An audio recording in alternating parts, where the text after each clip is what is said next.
Hello and welcome back. Welcome to my channel if you haven't been here before. This is a place where I like to discuss my own personal experiences and how I understand them.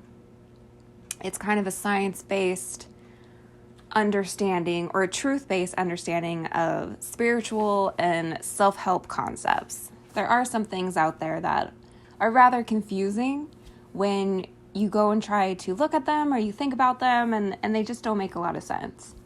One of those things is soul contracts. We hear about them if you've ever, deep dived into that side of life and that side of the world.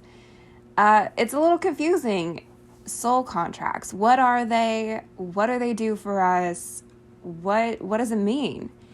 And there's a lot of information out there. What I'm going to share with you today is my own personal experience with soul contracts and how that developed in my own life. I was in a relationship that was not going very well. I was with a very, however you like to say, toxic, narcissistic, abusive. He was diagnosed bipolar. So he was part of that cluster B personality. And it was just a very confusing time. So I was researching everything I could to figure out what was going on in this relationship. What was I doing wrong? Why wasn't it working out? I was trying my best. And I came across soul contracts. And there's an idea that these soul contracts are made before we even arrive to Earth. I'm not really going to get into that because I don't have that in my conscious experience. That could be true. I haven't experienced it. So what I'm going to stick with today is my personal truth and my boundaries and what the soul contract really meant for me. So the concept of it, looking it up and understanding that maybe this was an agreement that I made before my soul came to this earth.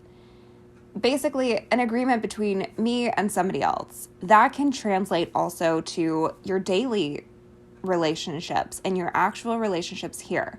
Sometimes people say that it started before we arrived, but like I said, I can't attest to that because I don't recall my previous existence before here.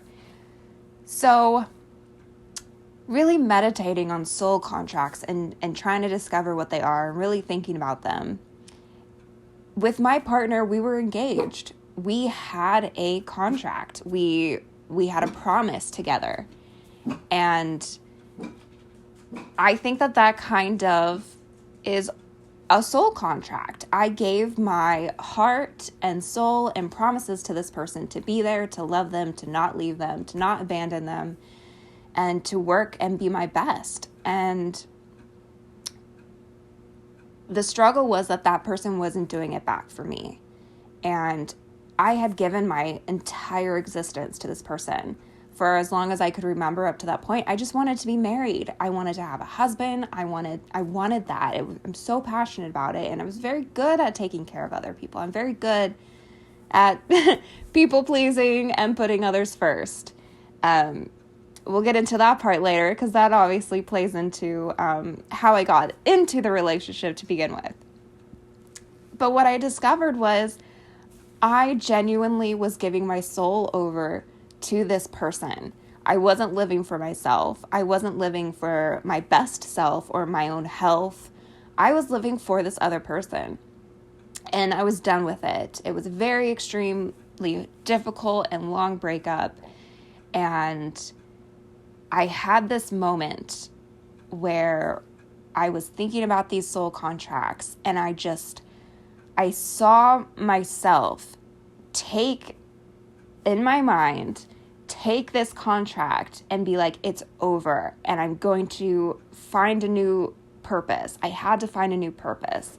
It's like that was my purpose, was to get a husband, find that man, love him as best as I can, have some kids, have a family, and do that. That was what I thought I wanted to do with my life. And in that moment, I was very scared because if that wasn't my purpose, what was? If that wasn't what I was going to do with my life that I've been trying to do with my life for so many years, almost 30 years up to that point.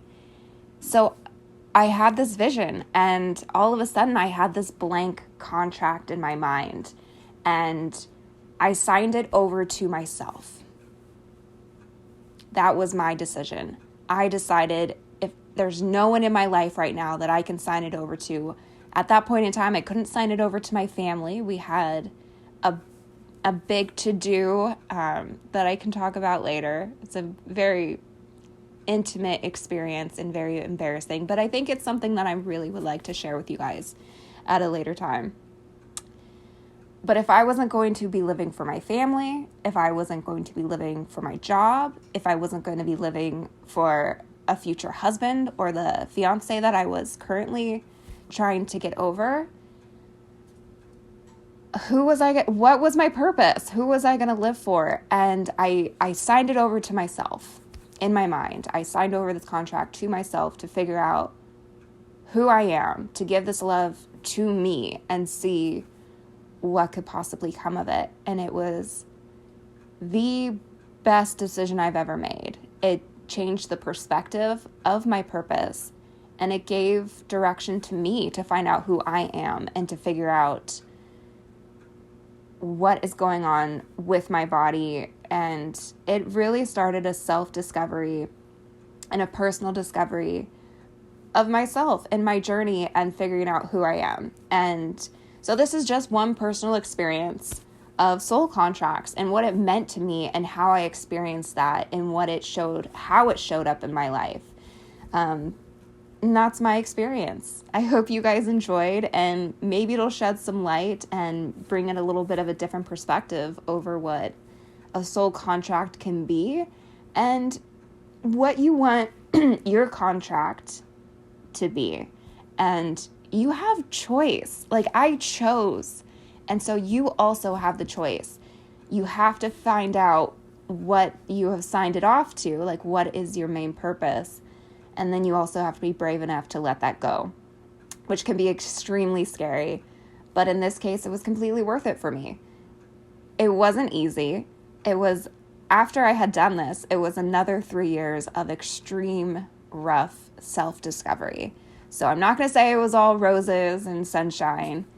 We're getting to the roses and sunshine now, which is amazing. And it is a journey, but just a different perspective on this idea. And I hope you guys enjoyed it.